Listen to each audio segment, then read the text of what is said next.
Bom dia! Hoje, live número 5 e vamos falar sobre um tema aqui na nossa jornada junguiana, um tema muito interessante porque vocês vão compreender um pouco como que a gente, dentro de nós, cada um consegue ter vários personagens internos, é como se fossem várias subpersonalidades. É o tema sobre eu e o mundo, como eu me posiciono no mundo, como os papéis que eu desempenho no mundo. Eu sou a Simone Vidal, psicóloga aqui do Rio de Janeiro, e convido você a pegar o seu caderno de insights para anotar hoje, em especial, os papéis que você vem desempenhando na sua vida. Sabe por quê?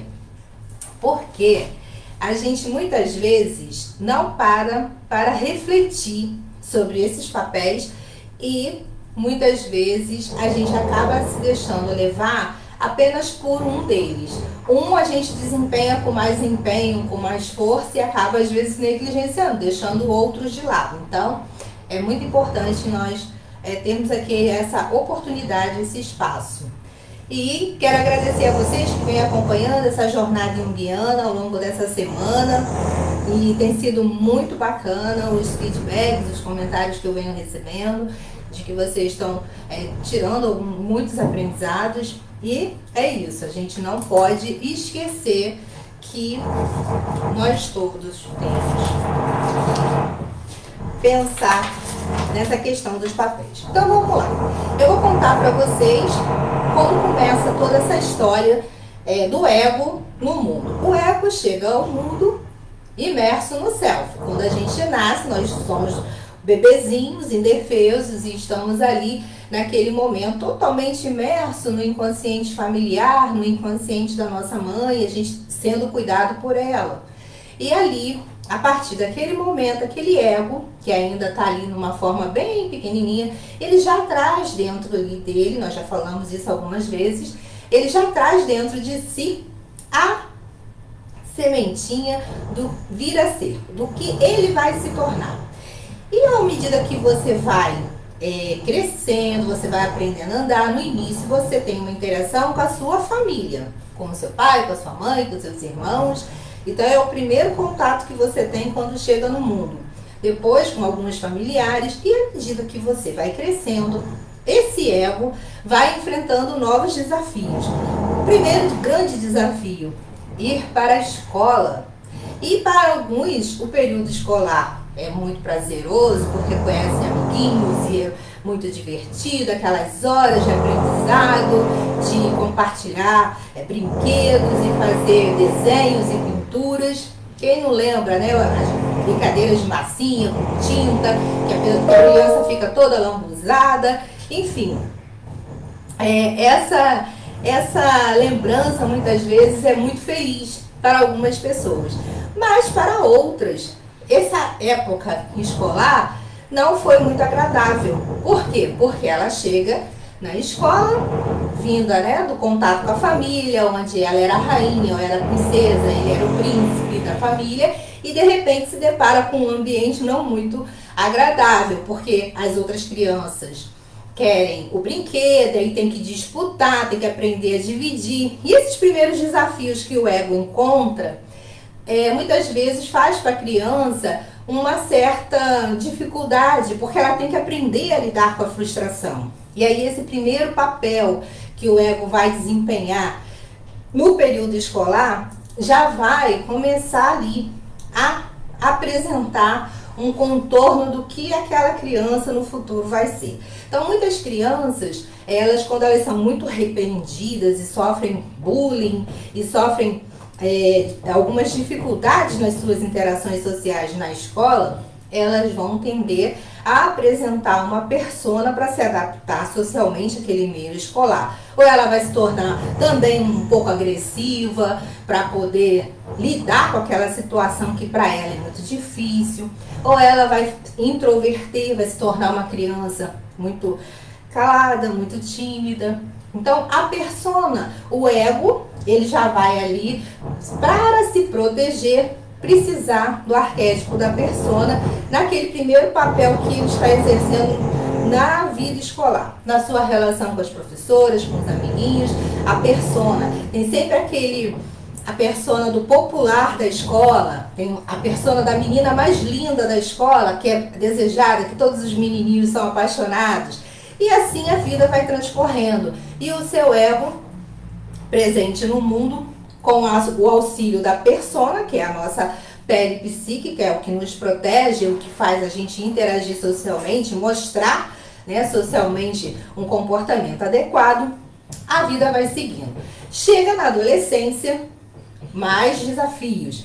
Na adolescência, não só a questão da transformação do nosso corpo fisicamente, biologicamente, se preparando para se tornar um adulto, mas o adolescente enfrenta vários desafios, como a necessidade de pertencer a um grupo, a necessidade de ser acolhido por um grupo, e isso faz, muitas vezes, com que o adolescente, ele precise, para se sentir aceito, ele precisa, então, às vezes, adaptar sua persona àquele meio em que ele está inserido. E aí acontece muitas vezes do adolescente, para se sentir pertencente, começar também a beber com os amigos, experimentar cigarro, drogas e outras coisas.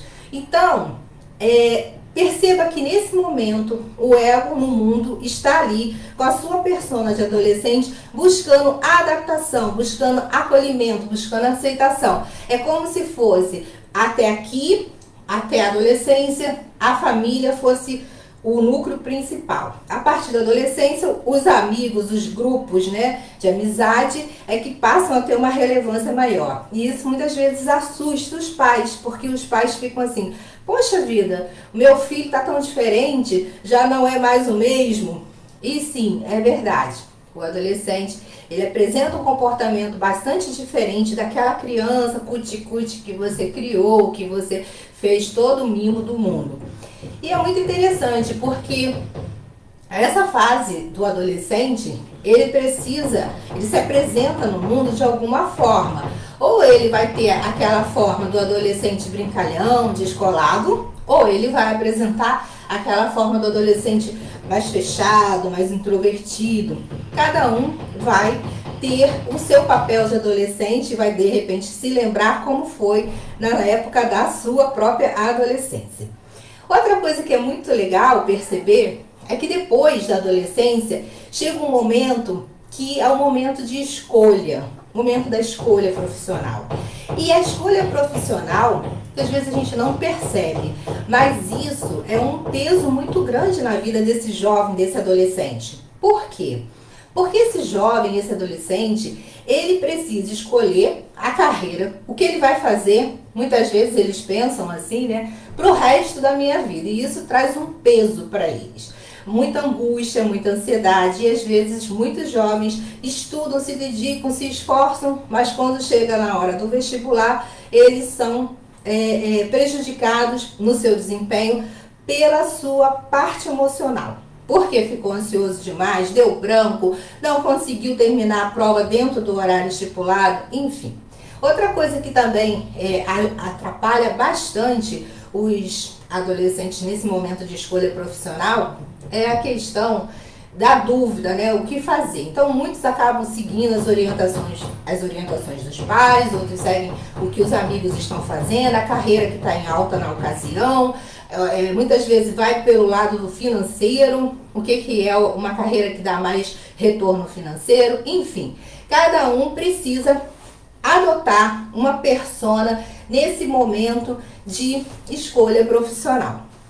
E aí, quando entra na faculdade, aí já é uma nova persona, já é o ego se relacionando com um universo diferente, que é o universo universitário, o universo acadêmico. E a pessoa, então, ela vai tendo que se ajustar, o ego vai se ajustando, se adaptando, e a sua persona automaticamente também, à medida que ela vai sendo inserida em novas situações, em novos grupos.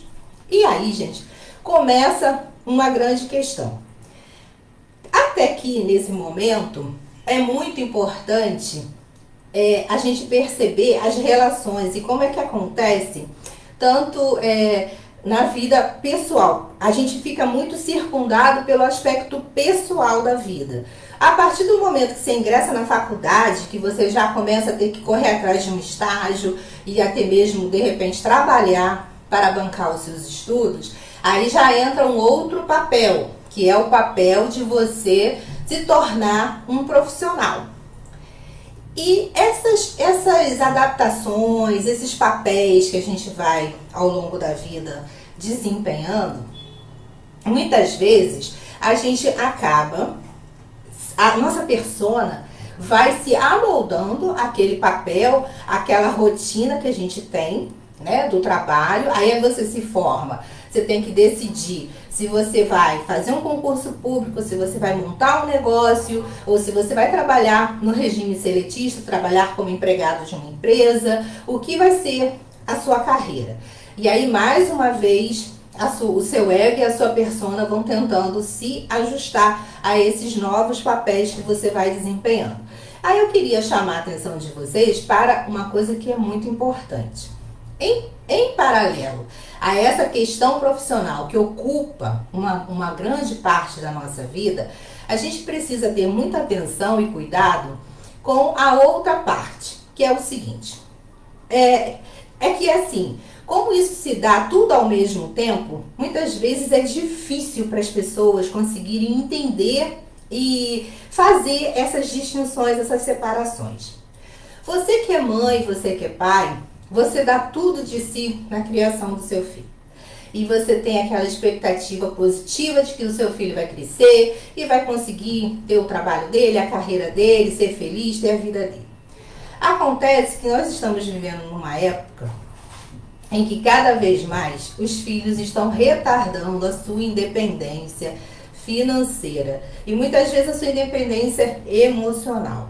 E muitas vezes os pais ficam sem saber como lidar com esse jovem que acaba amadurecendo e muitas vezes passando dos 30 anos, continuando morando, dependendo dos seus pais. E aí, isso começa a trazer uma série de consequências. Porque as pessoas, primeiro, a sua família de origem tem que ficar numa situação de cuidar desse filho, que já se formou, muitas vezes já fez a faculdade, já fez até uma especialização, ou já foi fazer um mestrado, um doutorado, mas continua morando dentro de casa. A questão é, a pessoa chega um determinado momento que ela deve buscar a sua autonomia, a sua independência. E fazer essa separação muitas vezes é muito doloroso, tanto para os pais, principalmente em casos de filhos únicos, que os pais querem, né, sempre ficar com aquele filho ali juntinho, e aí vem a famosa síndrome do ninho vazio, que acomete várias situações, muitas vezes de mães, né, que se sentem sozinhas porque o filho ou a filha foi viajar para fazer um intercâmbio, foi estudar ou foi morar sozinho, e isso traz aquela sensação de e agora, o que eu faço com a minha vida? Então, essa conversa de hoje é para falar, primeiro, a quem é o pai e a mãe e os filhos estão crescendo, para que vocês não esqueçam de olhar para vocês enquanto seres individuais, seres autônomos, porque o que acontece muitas vezes é que a pessoa durante toda a vida se empenha tanto na criação dos filhos e esquece de olhar para si, e esquece inclusive de olhar para a sua relação, para a sua relação afetiva com o seu cônjuge. E o que acaba acontecendo? Há um distanciamento, o casamento fica estagnado. E quando esse filho sai e vai para a vida, esses dois que ficaram, os pais, têm que olhar um para o outro, têm que olhar para essa relação.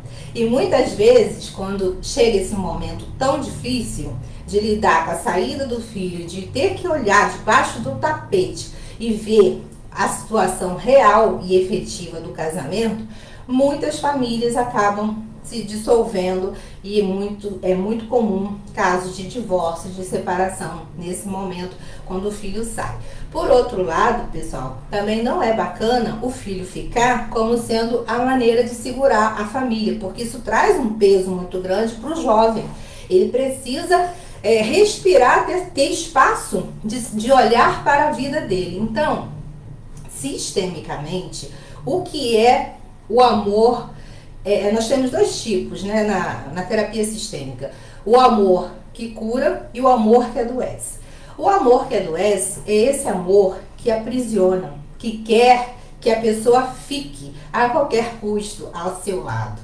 O amor que cura é o amor que liberta, que deixa o filho ir para a vida, viver sua vida da forma como o filho escolheu, seja indo fazer um mestrado, um doutorado fora do país, seja ele indo morar sozinho, ou indo dividir um apartamento com amigos e trabalhar fora e ganhar o seu próprio sustento. Isso é uma etapa muito importante. E muitos pais têm essa dificuldade de administrar emocionalmente esse momento da vida quando o filho sai. Outros pais, ao contrário, têm a dificuldade e ficam bastante aborrecidos com a questão do filho que não quer sair, que quer permanecer em casa. E esse filho, então, ele às vezes ganha bem, tem condições de morar sozinho, mas eles preferem ficar morando com a família, e isso acaba, às vezes, atrapalhando ele a construir relações saudáveis. Por quê? Porque ele fica morando ali com o pai e com a mãe e dificilmente ele quer sair para assumir um casamento e ter uma vida em comum com uma outra pessoa.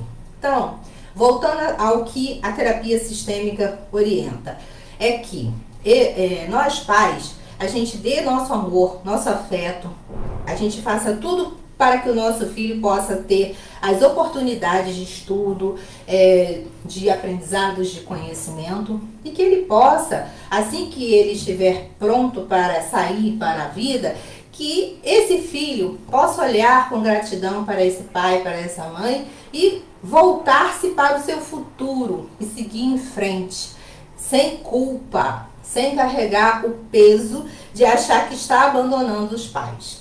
E esse pai e essa mãe tem que agradecer por ter conseguido contribuir com esse filho até aquele momento, e aí um olhar para o outro e seguir e resolver suas questões e seguir o casamento feliz, ou então decidir o que eles vão fazer. Por isso que eu chamo a atenção para que vocês não esperem esse momento de inflexão, de decisão do filho estar saindo, para vocês olharem para os seus relacionamentos, para os seus papéis.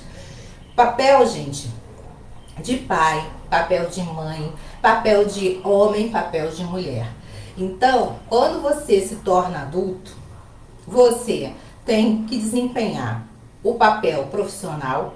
Você tem que estar trabalhando e provendo o seu sustento, o sustento da sua família. Você tem o papel de filho. Você tem o papel também de pai ou de mãe, mas você tem o papel de homem e de mulher. E nesse papel de homem e mulher, muitas vezes eu vejo que as pessoas acabam se negligenciando, se esquecendo. Então elas dedicam sua vida, na maior parte do tempo, a cuidar da sua carreira, a cuidar dos filhos, a cuidar da relação, às vezes, com os pais que já são idosos, e aí tem que cuidar também, dar uma atenção e ok. Só que vocês precisam entender que todos esses papéis, para que seja o amor que cura, um amor pleno, um amor saudável, você precisa equilibrar esses papéis de uma maneira que você possa olhar para você, atender às suas necessidades, cuidar da sua saúde, fazer uma atividade física, cuidar da sua alimentação, fazer coisas que te dê prazer, cuidar do seu relacionamento, para que o seu relacionamento ele seja um relacionamento saudável e forte, e que um olhe para o outro e que queiram viver uma relação com cumplicidade,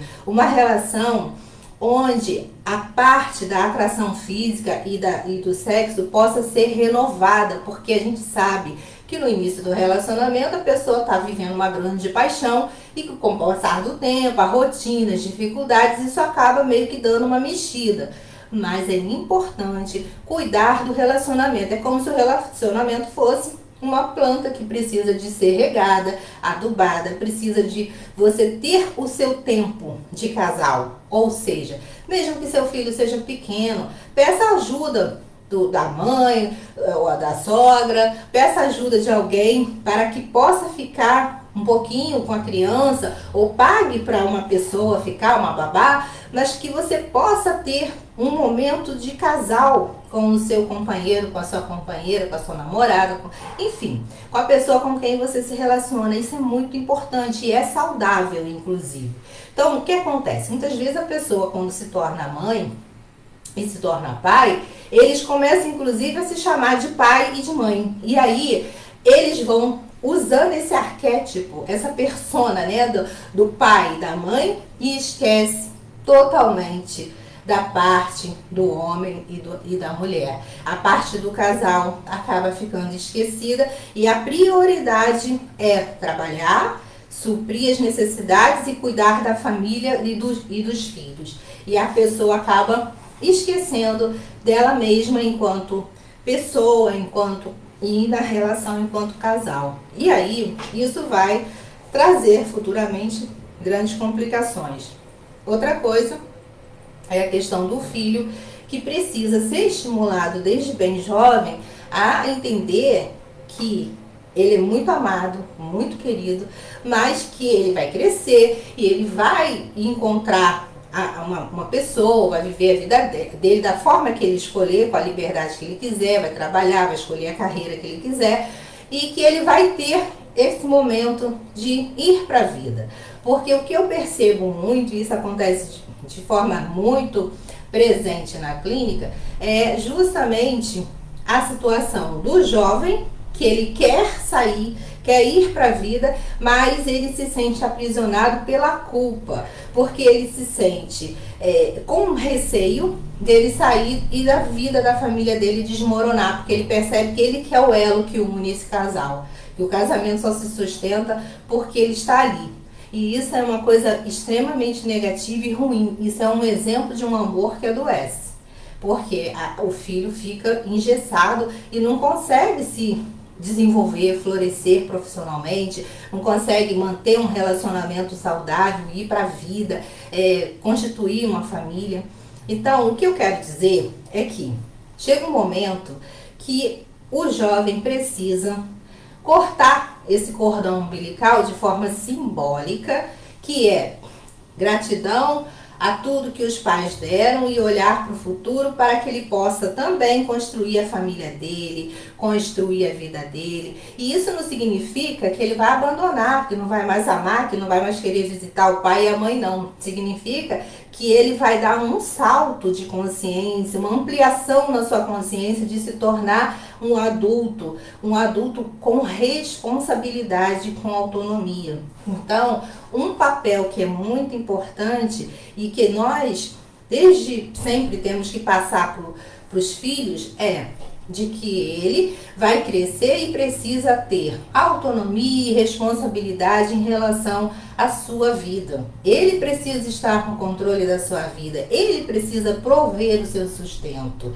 para evitar situações de dependência econômica, de dependência emocional, que causa tanto mal e que causa tanto adoecimento.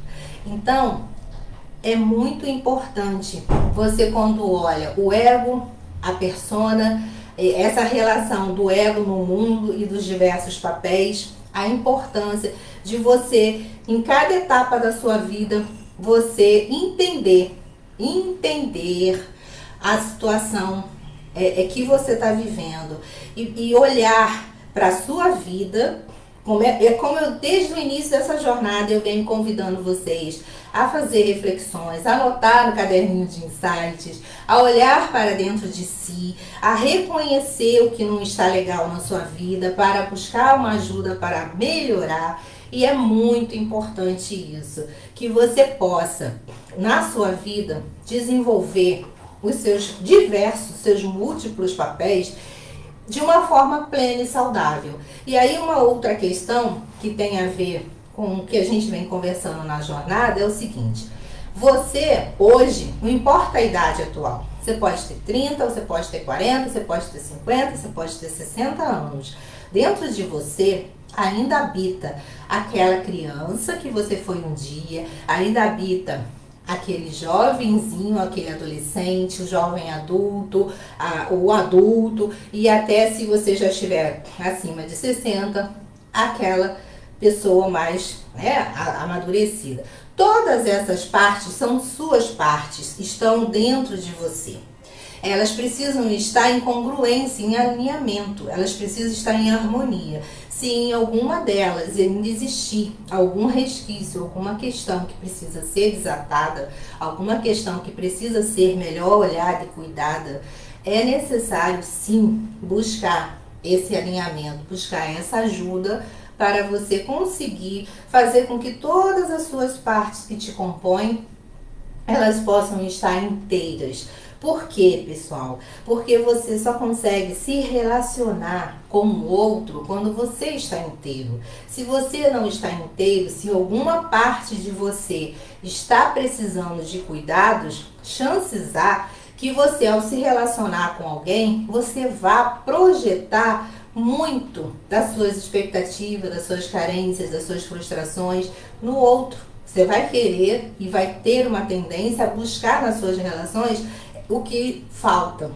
E muitas vezes, nessa situação, você abre o caminho para relações abusivas, para relações que não são relações saudáveis, relações adultas. Você traz para a sua vida, justamente por essa fragilidade egóica, por essa fragilidade que você não sabe como lidar, você acaba entrando em relações onde você não consegue ter uma vida feliz, uma vida plena. Por isso a importância de olhar dentro de você, olhar, observar em que momento da sua vida, qual a fase da sua vida que ainda precisa ser trabalhada, ser cuidada, e buscar essa ajuda para que você, uma vez inteira, você com seu ego fortalecido, você possa olhar para a sua vida, olhar para o seu futuro e aí desempenhar todos os seus papéis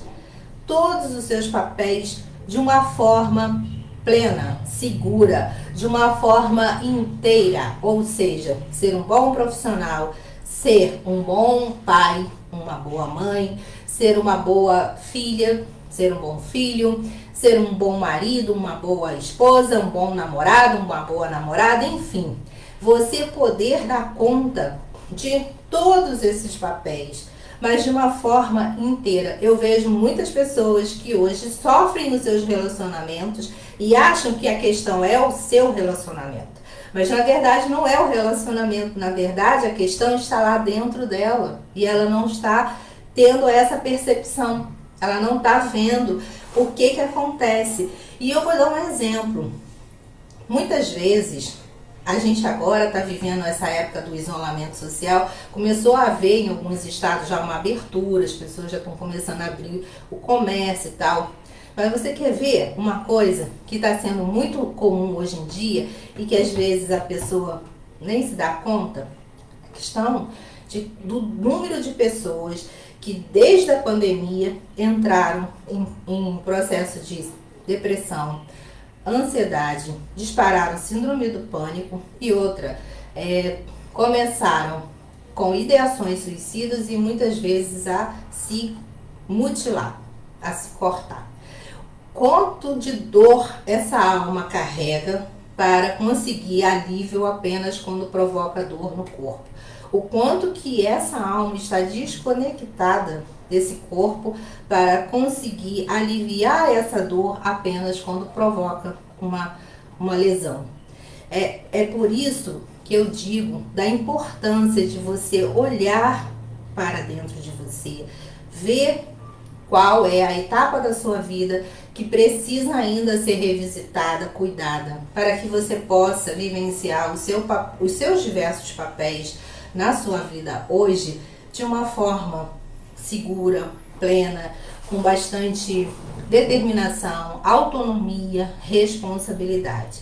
Eu estou muito feliz de ter feito essa jornada junguiana ao longo dessa semana aqui junto com vocês. Quero convidar você a continuar participando. Semana que vem nós vamos ter outras lives com temas diversos. Eu estou preparando já a agenda da semana que vem. E eu quero convidar você a essa reflexão. Hoje, os papéis que você está desempenhando, como é que eles estão? Esses papéis estão sendo vividos de forma plena, de forma adulta, de forma inteira, ou você ainda precisa alinhar algum desses papéis? O que você precisa fazer? Qual o passo que você precisa dar? Convido você que não pôde ainda assistir as outras lives da Jornada Junguiana, que você possa assistir, possa fazer suas anotações no caderno de insights, que vai ser o nosso companheiro de todas as semanas, de todos os dias, as lives. É muito importante quando eu peço para vocês fazerem as anotações e as reflexões. É importante porque é uma forma de você startar um novo processo, um novo movimento, de ir buscar aliviar a sua alma e trazer mais alegria para a sua vida. Então, essa quinta live encerra a jornada junguiana, mas a partir de segunda-feira nós vamos fazer outra. O caderno de insights que eu falo pode ser um caderninho pequeno assim, ou um caderno maior assim. É importante vocês terem esse caderno como um grande companheiro para anotação das reflexões. Semana que vem nós vamos falar sobre vários assuntos. Eu já peguei aqui, algumas pessoas falaram sobre alguns temas que gostariam que eu apresentasse.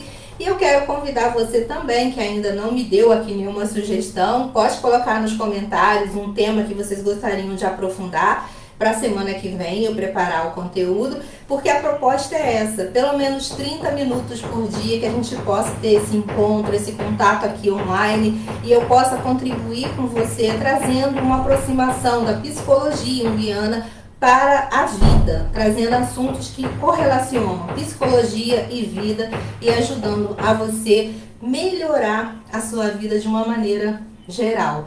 Outra coisa, o convite que eu quero fazer amanhã, a live às 11h30, sobre a série Annie with E, episódio 3 da primeira temporada.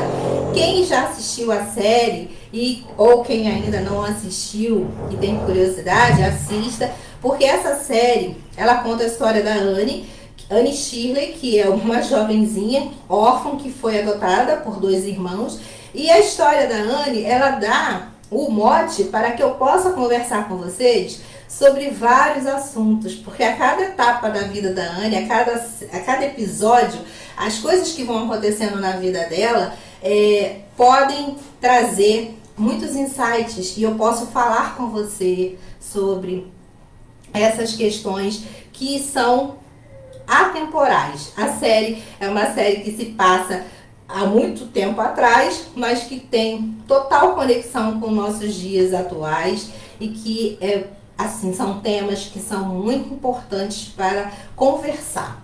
E então fica o convite amanhã às 11h30 para essa live, onde eu vou falar sobre o episódio número 3. Então, se você ainda não assistiu, dá tempo de assistir para acompanhar aqui todo sábado. Eu faço a live sobre a série Annie with E. E ao longo da semana, as lives são sobre vários temas. A semana junguiana está terminando aqui hoje. E semana que vem nós vamos ter novas lives no mesmo horário, às 11h30, mas com temas diversos. Eu vou fazer vários temas para dar uma movimentada. Tá bom? Então, agradeço muito a presença de quem está aqui comigo aqui ao vivo. E gratidão também a você que assiste o vídeo depois, dizendo que pode deixar os comentários, as dúvidas e as perguntas que eu vou responder com o maior carinho. Tá bom, pessoal? Então, bom final de semana. Quem não puder vir assistir a live sobre a Annie, a gente se encontra segunda-feira. Tá bom? Fiquem com Deus. Beijos!